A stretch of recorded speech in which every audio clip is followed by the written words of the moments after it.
Bine v-am regăsit la jurnal.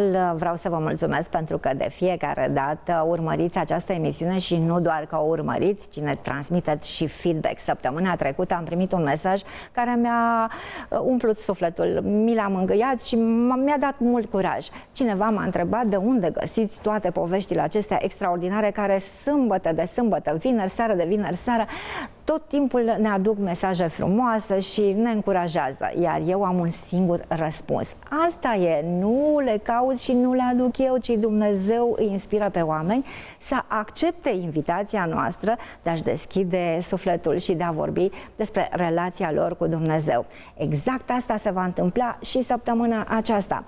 Doamne, ce poveste am pregătit pentru ocazia de astăzi și aș putea spune că este o emisiune în două părți. Veți vedea astăzi prima parte, iar săptămâna viitoare vom derula cea de-a doua parte.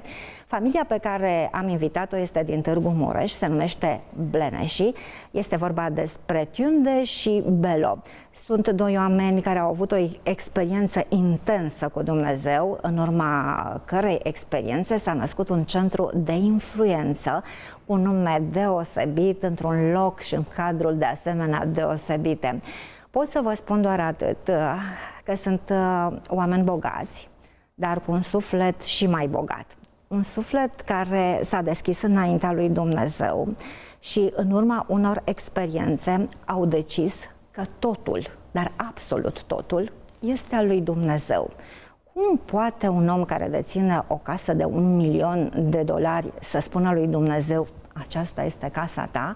Vom vedea în prima parte a emisiunii și vom vedea și în partea a doua a emisiunii cum acești oameni au cumpărat și au construit o altă casă care a explodat și apoi s-a reconstruit și apoi s-a dedicat lui Dumnezeu și a apărut un centru de influență care este deschis în fiecare săptămână și zeci de oameni pot să-i treacă pragul. În câteva cuvinte am spus experiența aceasta, dar vă dați seama în spatele acestei experiențe câte alte gânduri și trăiri se află.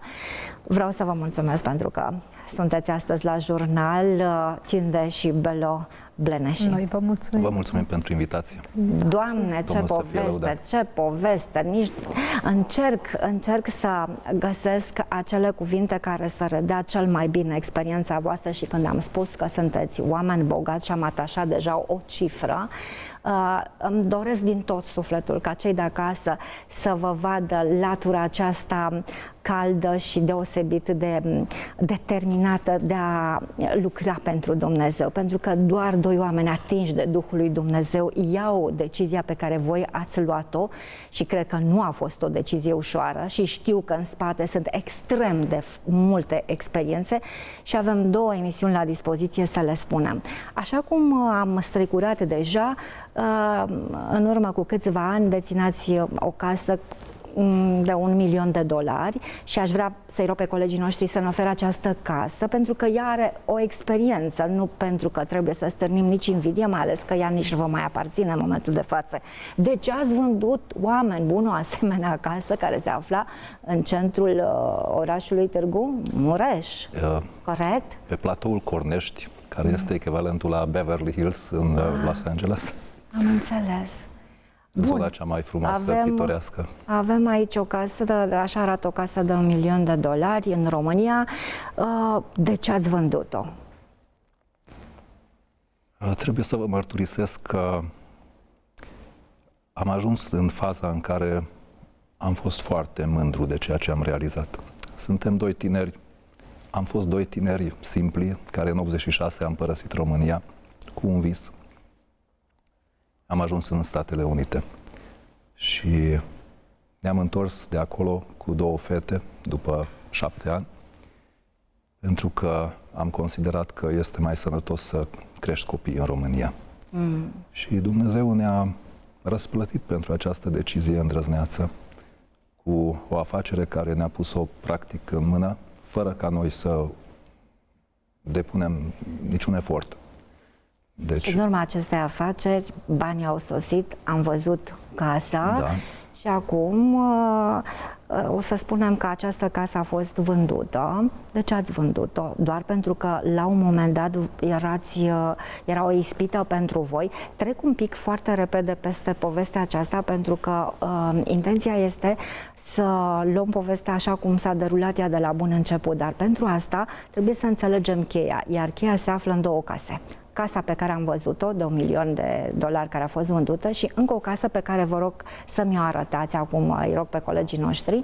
Da? Deci ați vândut casa aceea și ați făcut o casă, mă rog, asta, într-un loc de asemenea minunat. Da. Aici vedem după ce? După explozia care s-a întâmplat în 2015. Da, deci în 2015 această casă. Deci vinzi o casă de $1.000.000, faci casa asta. Dar de ce ați făcut-o pe asta? Care era intenția? Ca să locuim în afara orașului, într-un loc liniștit, curat, să ne putem apropia mai bine de Dumnezeu. Și în 2015, deci după ce ați făcut casa aceasta, în urma vânzării acelei case, ea a explodat. Și după ce a explodat, a venit o decizie. Care este decizia aceasta? Deci, decizia a născut după mai mulți ani, deci după ce s-a explodat casa, noi am rămas cu 6 copii, care luasem 3 înainte și 2 după explozie. Am rămas cu orfani să-l cresc. Exact, da. Îi luaseți ca să-i creșteți. Deci da, au rămas cu noi că mama lor a murit în explozie. Mama a murit în explozie și voi ați luat copiii aceștia. Da. Pe lângă cei 2 ai voștri. Deja am mai avut 3 orfani cu noi și 2 fete naturale ale noastre.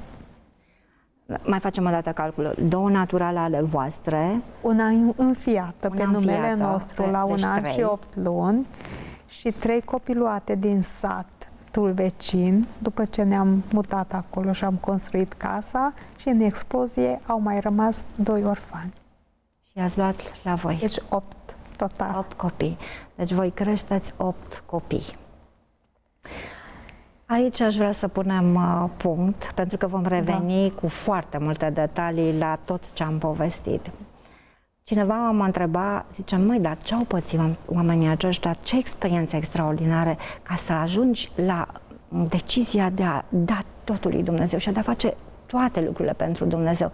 Trebuie să se fi întâmplat ceva, trebuie să luăm povestea din punctul în care veți dori voi să începeți, iar în momentul acesta noi doar vom sta să ascultăm felul în care Dumnezeu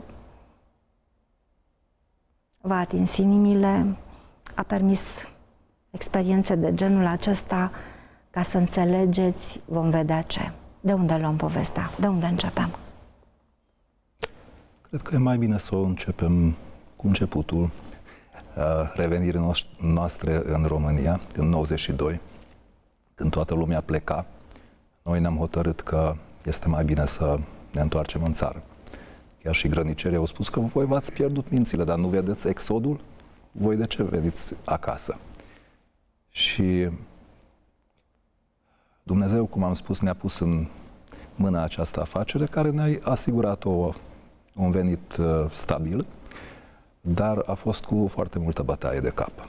Aveam 60 de angajați, soția era manager resurse umane, aveam o viață tumultuoasă, să o numesc așa, toată lumea ne invidia, dar noi trăiam ca câinele și pisica.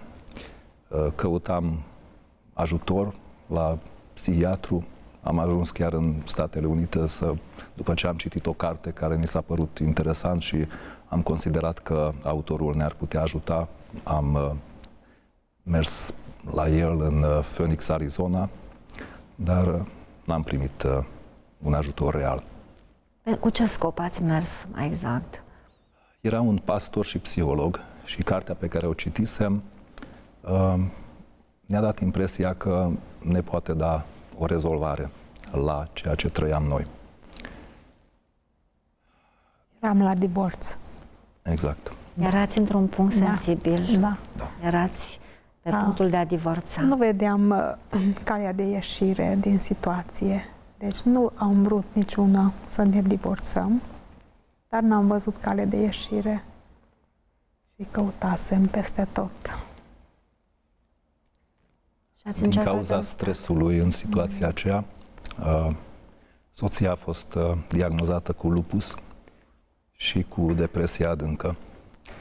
Eu cu boala Crohn și rectocolită ulcerohemoragică, considerate incurabile.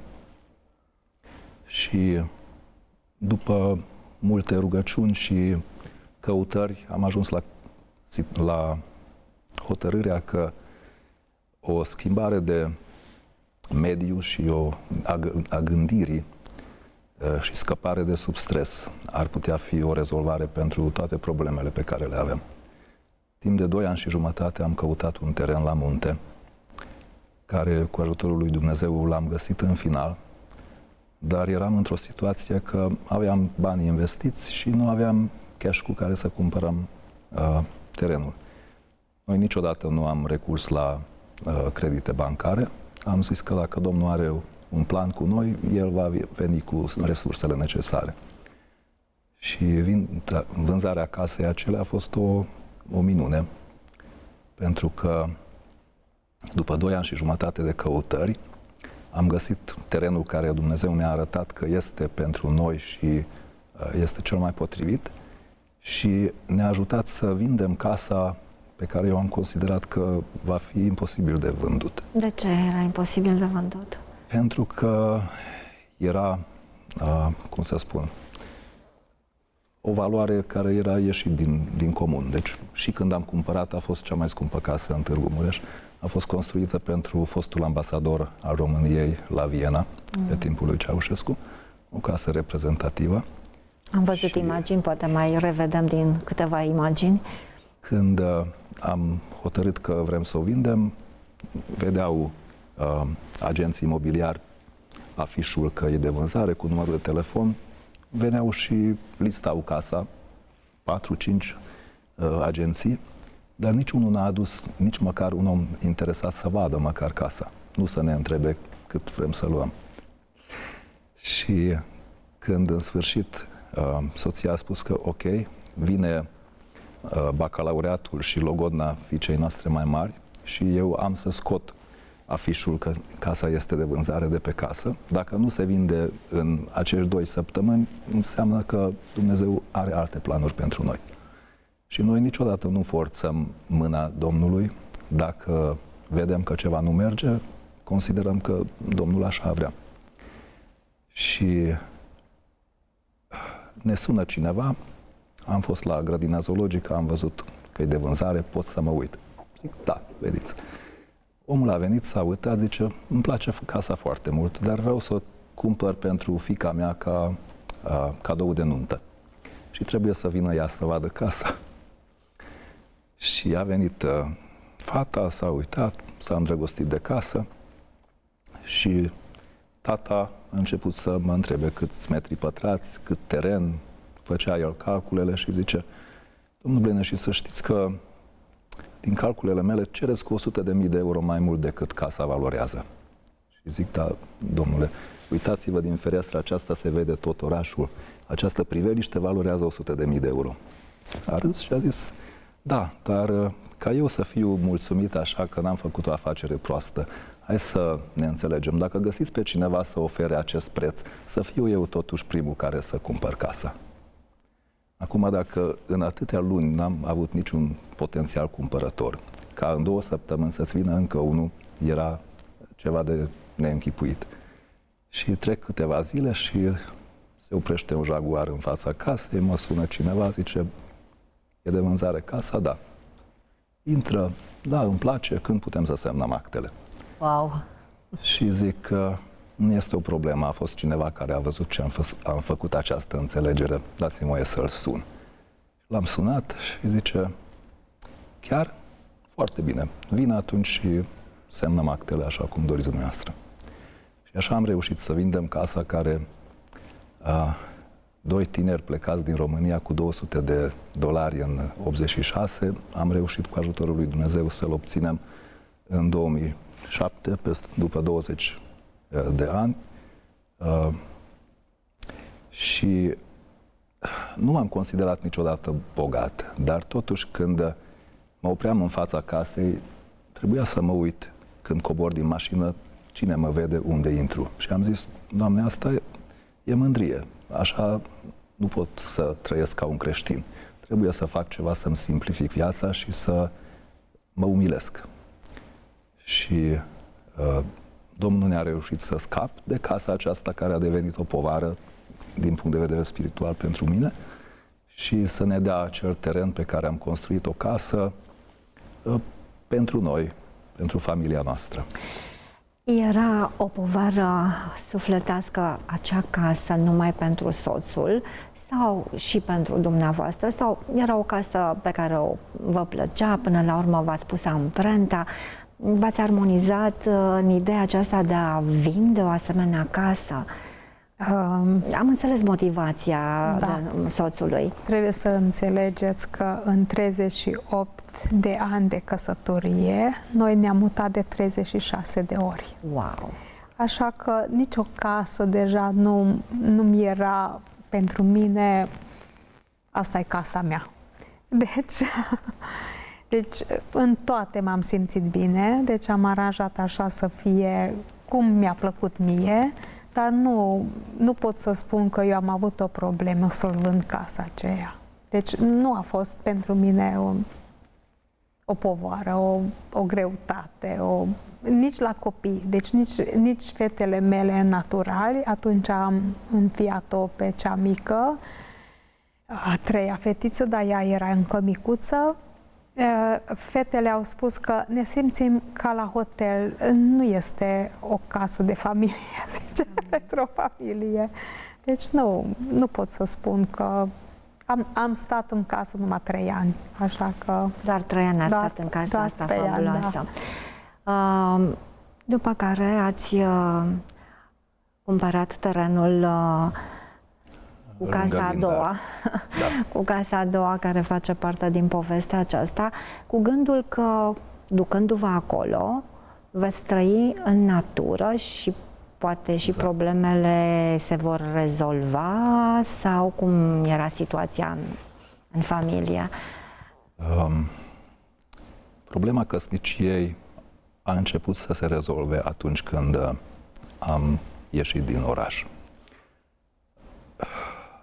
Soția a văzut că sunt dispus să fac schimbări și aceasta a încurajat-o foarte mult.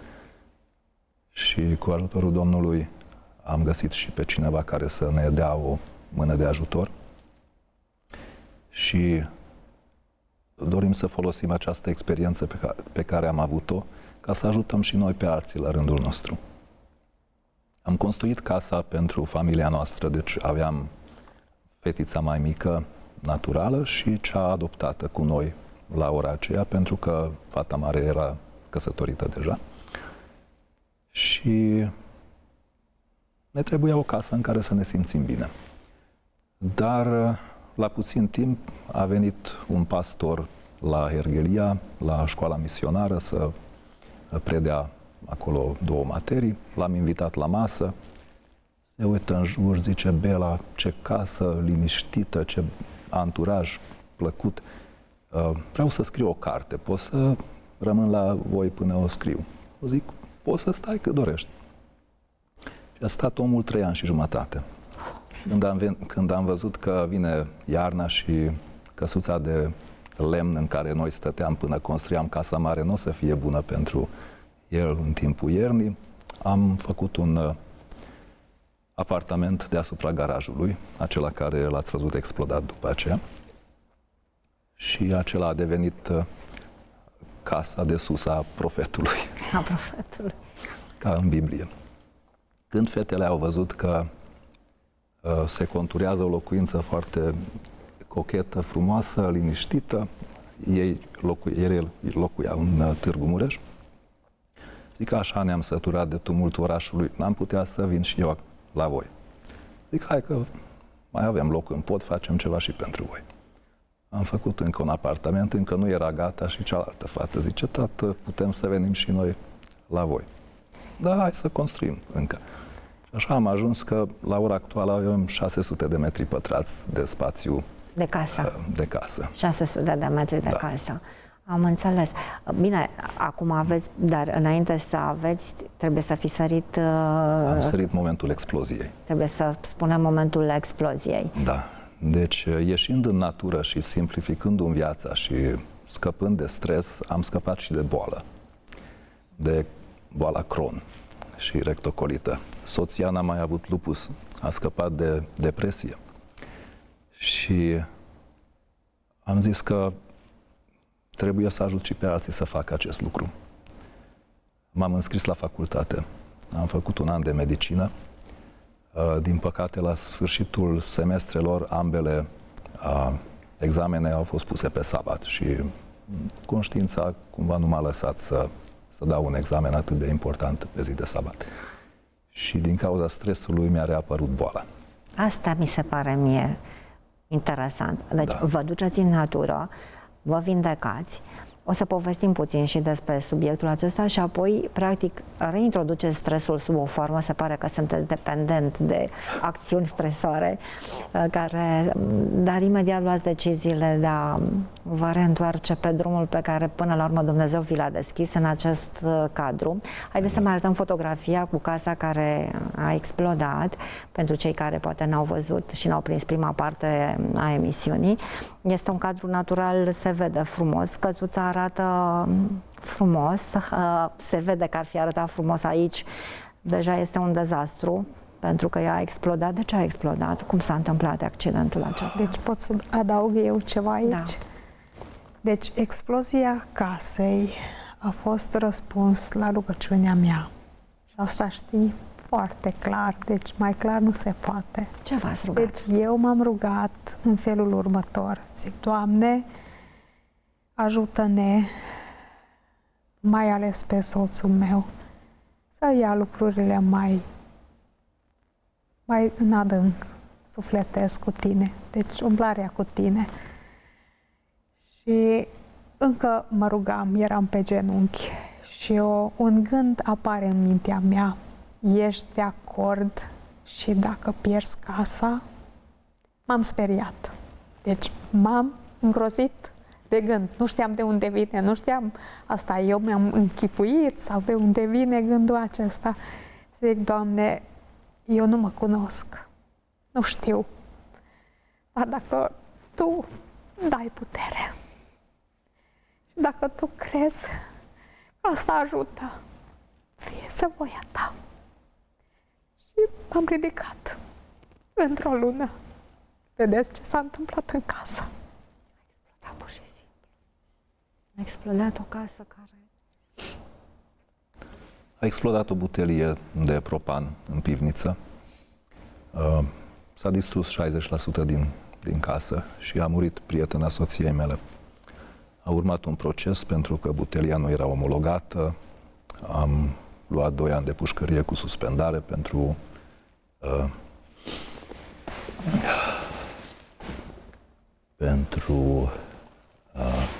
ucidere din culpă. Mulțumesc. Domnul să fie lăudat. Am cunoscut foarte mulți oameni care altfel nu i-aș fi putut cunoaște și am mărturisit despre dragostea lui, care nu putem să o uităm niciodată. Fata noastră mai mică era cu noi la masă, eram 7 inși în casă când a explodat butelia. Toți la același masă? Da. Prietena soției era pe scaunul lângă ea, lângă soție, și Nancy era față în față cu 3 uși care, din cauza suflului exploziei, au intrat în sufragerie unde eram așezați la masă. Cine-i Nancy? Nancy e fata noastră mai mică. Ea avea un băiețel care împreună cu fata prietenei se jucau, alergau în jurul unei insule. Îmi pare rău că nu v-am arătat poza, poate la emisiunea următoare. alergau în jurul insulei și aceste uși, cu tot cu toc, se izbeau de insulă, au dislocat-o cu 1,5 de metru, dar s-au făcut țândări și bucăți din lemnul ușilor, plus chiuveta de granit care era în acea insulă, plus faianța cu care era placată. Totul antrenat de suflul exploziei zbura către noi. Și Nancy zice, eu am vrut să văd ce se întâmplă. Și zburau aceste piese aceste bucăți către mine și înainte să ajungă la mine, cădeau pe masă, parcă aș fi avut un scut invizibil în fața mea. Și în spatele ei, în perete, era înfipte aceste bucăți de faianță, de granit, în perete. Am păstrat și acum urmele acelea ca să ne amintească de ocrotirea lui Dumnezeu. Deci a fost o minune clară. Nu am auzit explozia, că s-ar fi întâmplat ceva. Vedeam doar că zboară toate prin cameră. Oamenii din Sovata, la 15 km, au ieșit din bar, că ce a fost bubuitura aceasta. Și noi n-am auzit nimic. Colonelul de pompieri care a venit la stingere zice că cel puțin ar fi trebuit să fim surzi de la explozia aceea. Nici măcar atât. Nu ne-a afectat absolut deloc. Nancy cântă foarte frumos. Am moștenit talentul bunicii. Deci din cei 7, cine a avut de prietena a decedat? Prietena a decedat și toți ceilalți nici o zgârietură. Nici o zgârietură. Nici o zgârietură. Și copiii care alergau în casă n-au pățit nimic. Deci copilașii mei, nepoțelul avea 2 anișori. Eu m-am găsit jos pe gresie, dar nu știu cum am ajuns acolo, că nu m-am lovit deloc. Nici după aceea nu mi-a durut deloc nicăieri, așa că nu știu. Asta o să văd prin film în cer, cum s-a întâmplat lucrurile. E uimitor că după tragedia aceasta v-ați gândit la copiii prietenei și ați înfiat și ei sunt cu voi, adică... Da, da. Și-au deschis inima către voi să fie împreună, să fie cumva copiii voștri. O altă minune a fost că am primit acești copii, pentru că tatăl fiind plecat din țară și nu își asumând răspundere pentru copii, protecția copilului i-a luat în grijă și la tribunal era un conflict de interes. Deci eu i-am omorât mama lor, practic, și tribunalul să-mi dea 9 copii ca să-i creștem era ceva de neînchipuit. Și au cerut o sumă imensă pentru daune morale, pentru pierderea mamei. Procesul s-a tărăgănat câțiva ani. Băiatul mare a împlinit 18 ani, a spus că el nu vrea nimic deci nu vrea daune și tribunalul a redus despăgubirea la o sumă care se putea plăti. Și am ajuns ca acești 2 copii să fie în plasament la noi până ajung la maturitate. Băiatul care avea o problemă s-a născut cu microcefalie și mama lui l-a tratat ca pe un invalid, ca pe un handicapat. Era handicapat, era. Nu putea să ia decizii, nici cele mai mici decizii. Făcea ceea ce spui, dacă era bine dispus. Dacă nu, făcea prostii care nu vreau să le descriu. Și antrenându-l în viața familiei și dându-i responsabilități din ce în ce mai importante, a ajuns ca el să fie responsabil pentru centrala termică. El căra lemnele, el le punea în cazan, avea grijă ca totdeauna să avem apă caldă, să fie cald în casă. L-am înscris la o școală profesională pentru că era singurul lucru la care el putea să facă față. După ce a terminat, a făcut stagiatură la o fabrică de mobilă, unde i-a plăcut colegilor și șefului și lucrează și la ora actuală acolo. S-a maturizat în măsura în care este capabil să aibă grijă de el. A moștenit o casă de la bunica pe care a renovat-o, a schimbat geamurile cu termopan, are grijă de toate și trăiește singur. Ce poveste de viață! Ce poveste de viață! Cred că este dificil să și povestiți, dar cred cât de dificil trebuie să fi fost, să fi trăit toate aceste momente. Înainte de a continua firul cronologic și logic al istoriei de viață, aș mai rămâne puțin, pentru că poate am vrea să știm mai multe cum lucrează Dumnezeu și repară niște inimi. Aparent, ce vă lipsea cumva în Târgu Mureș și doar prin vânzarea unei case și cumpărarea alteia, construirea ei într-un cadru natural, deși am văzut și cealaltă casă, se bucura de natură, era atât de frumos, o priveliște extraordinară. Știu, parcă n-aș lega de case sau de amplasament, pentru că și una și cealaltă, ambele case sunt superbe. Ce s-a întâmplat? Cum se repară sufletul unui om? Cum îl repară Dumnezeu?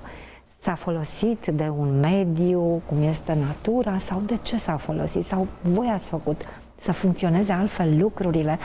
Dacă se poate răspunde, dacă nu trecem mai departe. Sigur că da. Deci vindecarea mea a început încă în Târgu Mureș, în Casa Mare. Da? Deci... Lupus și depresie. Da. Deci eram foarte adânc în depresie, deci dormeam deja 3 zile fără să mă poate trezi, deci fără interes de viață, cu 2 copii mici. Deja se descurcau, dar fără mamă, hai să zic că și un copil de 9 ani deja suferă foarte mult dacă vede pe mama așa, nu? Da. Încă e micuță pentru lucruri din asta. Și... Ai fost la medici, ai luat tratament? Am fost la medici, am luat tratamente, deci medicamente, deci nu m-a ajutat nimic. Gândul meu era în felul acesta că nu este scăpare din situația aceasta. Eu nu vreau să divorțez, dar nu mai pot purta situația. Deci nu se mai poate. Deci asta era gândul meu. Când Dumnezeu, prin minunea Lui și prin dragostea Lui, în ziua în care m-am hotărât că asta e ultima picotură, eram împachetată să plec cu mașina gata pentru plecare, a venit un musafir care ceruse la noi, înainte nu-l cunoșteam, cu 3 luni ne-am întâlnit în Stupin și a spus că trebuie să vină la Mureș și nu știe pe nimeni la Mureș și dacă s-ar putea să cazeze la noi. Și am spus că da, se poate, casa e mare, loc este, nu e nicio problemă.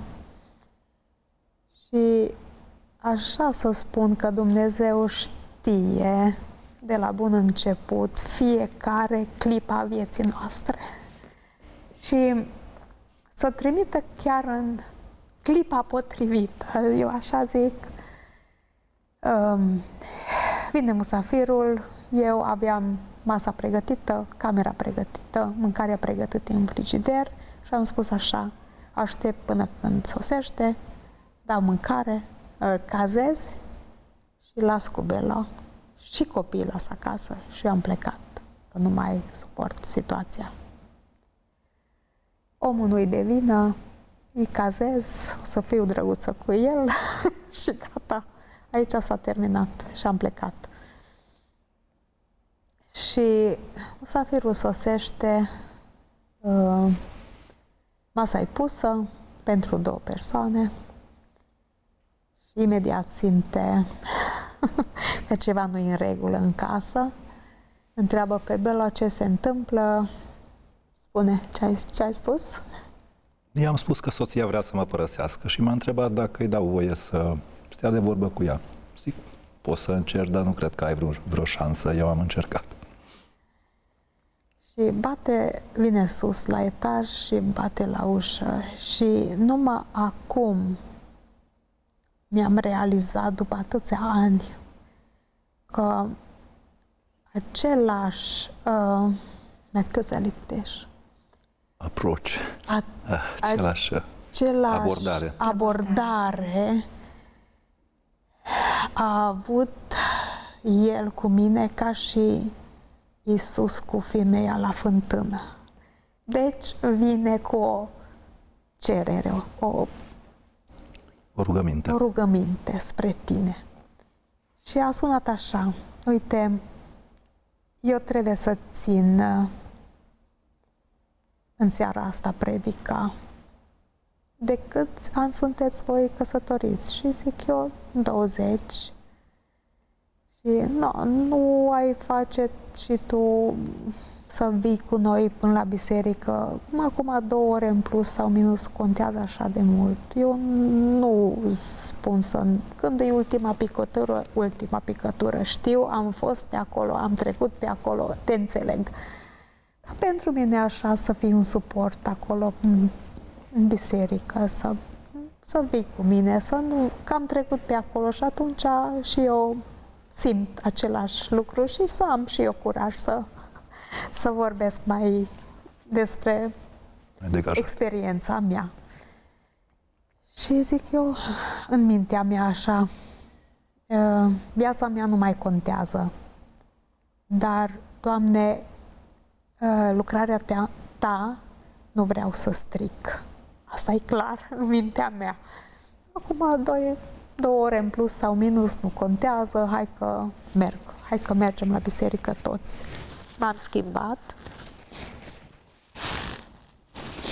M-am schimbat imediat, am pregătit fetele, am pus fațada, ca și de fiecare dată. Nimeni nu știa ce se întâmplă la noi în familie.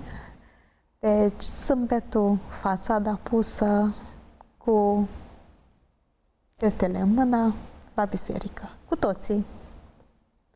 La balcon, în primul rând, ne-am așezat, toată familia. Și cum a lucrat Duhul Sfânt, asta nu știu. Asta nu se știe.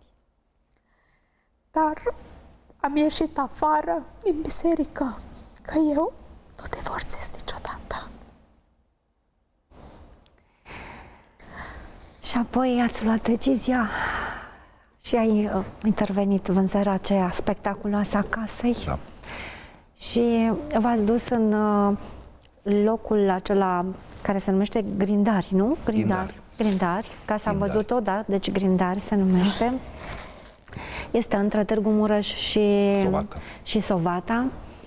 Ați construit acea casă, a explodat, căci am ajuns să cerem 10.000 de euro în împrumut, să legăm electricitatea. Deci am adus-o din sat 4 kilometri prin pădure.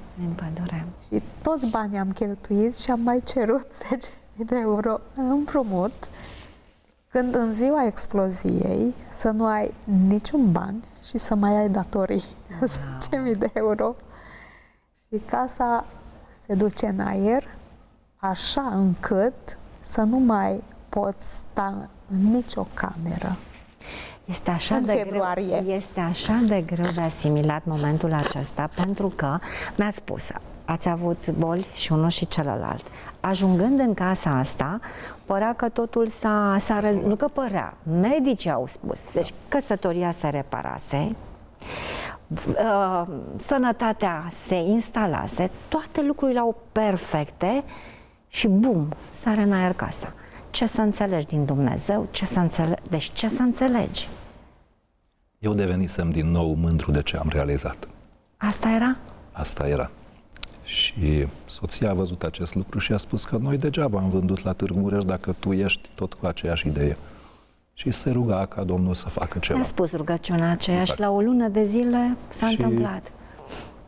În ziua aceea n-am mai fost mândru de nimic ce am realizat. Când ați văzut Când casa? a explodat. Când a explodat. Da. Și am cunoscut dragostea lui Dumnezeu și prin oameni. Veneau toți din sat, indiferent că e de religia noastră sau altul, martorii lui Jehova, români, țigani, maghiari, ne ajutau cu să facem curat, să reconstruim. Veneau frații de la adunare, de la Chibed. Pastorul s-a implicat în planificarea restaurării casei. Mama mea zice, dar voi nici acum nu vedeți că Dumnezeu nu vă vrea aici?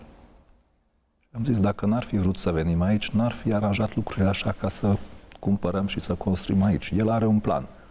Și acest eveniment a fost în planul lui și este pentru învățare pentru noi. Și am ținut să reconstruim exact cum a fost înainte. Să reconstruiți, dar cu un alt gând. Și acum aș vrea să introduc această idee și în același timp să rog pe colegi să ne ofere. Avem 2 clipuri.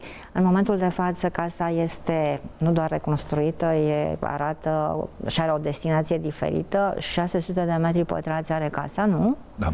Așa mi-ați spus, ea este cea reconstruită, asta vedem acum, arată absolut superb.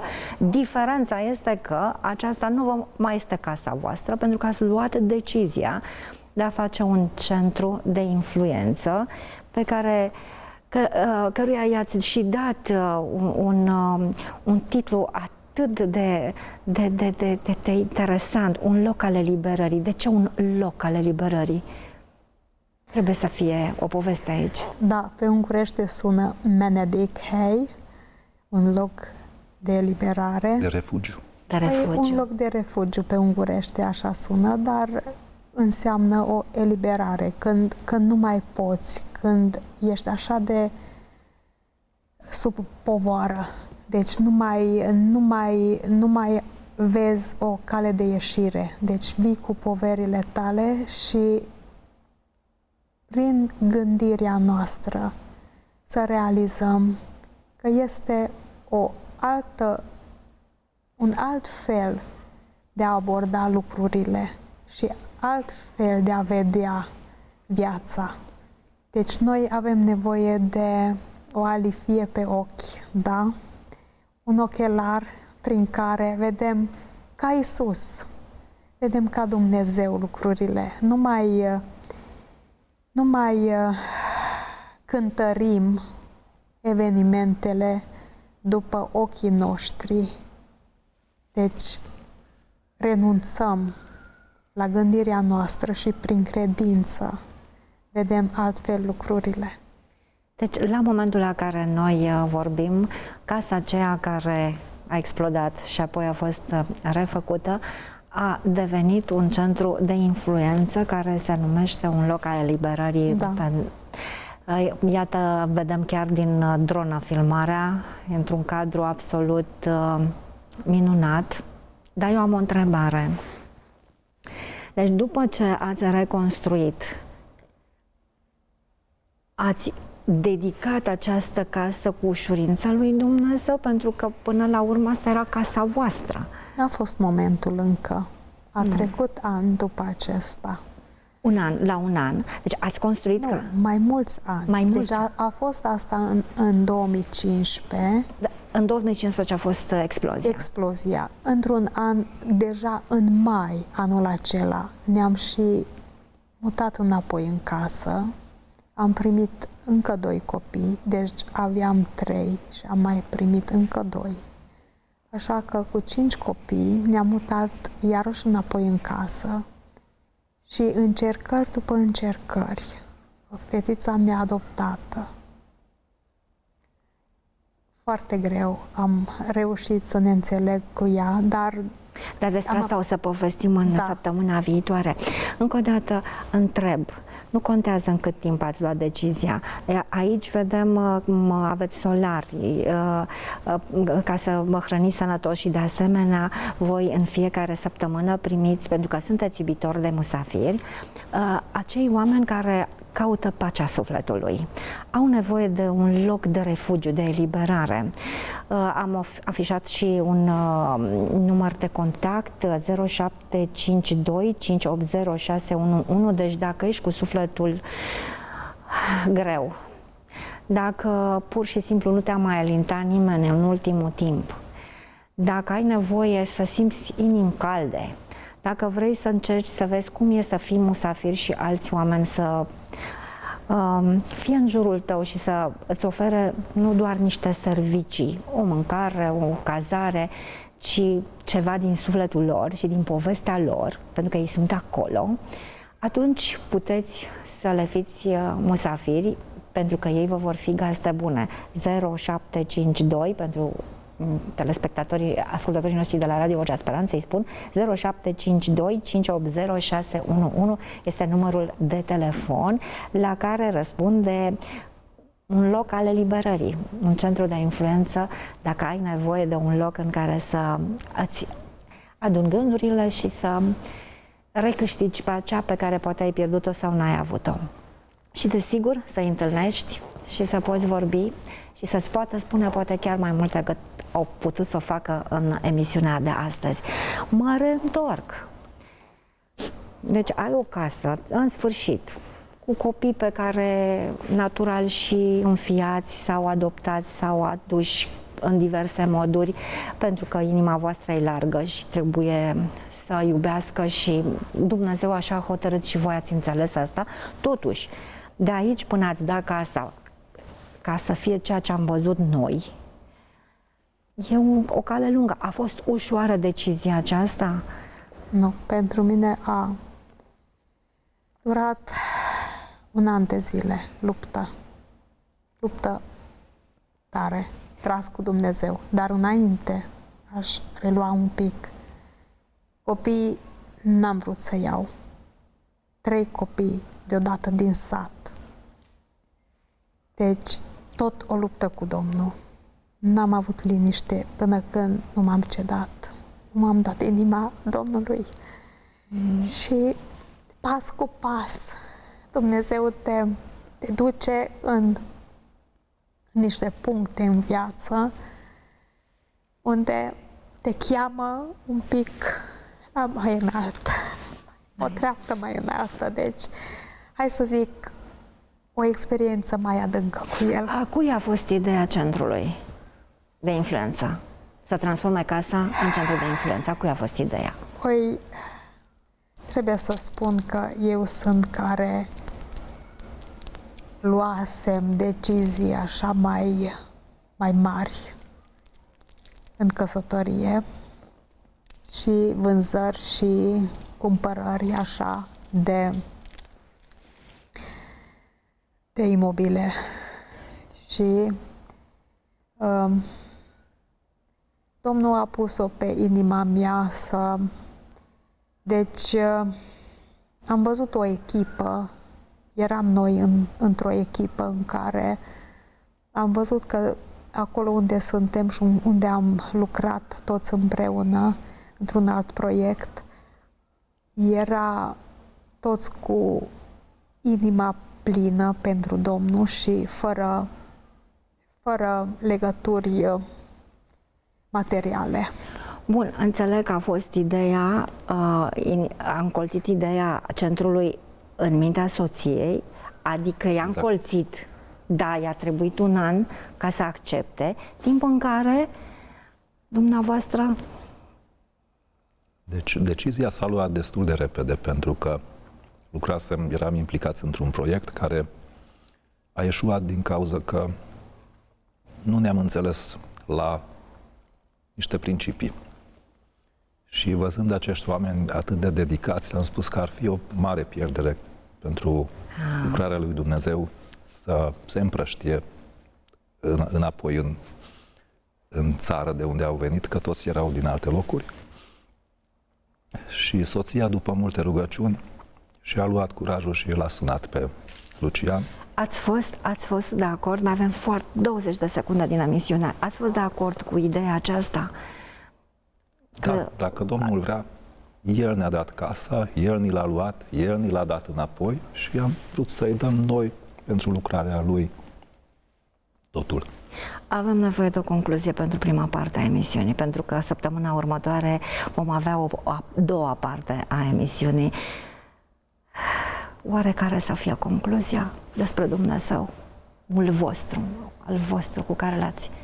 Dumnezeu știe ce face și Dumnezeu are răbdare cu noi și dragostea Lui te face să-L urmezi. Concluzie pentru sufletul, ce concluzie trage un bărbat din toată experiența aceasta? Greu de trăit, greu de povestit. Deci merită să lucrezi pentru Domnul.